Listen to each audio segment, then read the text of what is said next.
আল্লাহ কি আমায় মাফ করবেন? এই প্রশ্নটা করার আগে একটু চেষ্টা করে দেখেন আপনি কি আল্লাহর কাছে মাফ চাইতে পারেন কিনা।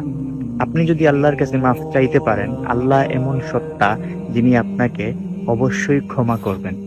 আপনি হয়তো আল্লাহর কাছে মাফ চাইতে চাইতে বিরক্ত হয়ে যাবেন, কিন্তু আল্লাহ আপনাকে মাফ করতে করতে কখনো বিরক্ত হবেন না। আল্লাহ আপনাকে মাফ করবেনই। এই জন্যই তিনি বলেন, লা তাকনাতু মির রাহমাতিল্লাহ, তোমরা আমার রহমত থেকে নিরাশ হইও না। তাই যতক্ষণ আপনার শ্বাস বাকি আছে ততক্ষণ আপনার হাতে সুযোগ আছে মাফ চাওয়ার, তাওবা করার। কিন্তু দ্য মুমেন্ট আপনার শ্বাস চলে যাবে, আপনি মারা যাবেন, সেই মুহূর্ত থেকে আপনার আর ক্ষমা চাইতে পারবেন না। কিন্তু এখন আপনি ক্ষমা চাইতে পারবেন। তাই এই প্রশ্নটা করবেন না যে আল্লাহ কি আমাকে মাফ করবেন।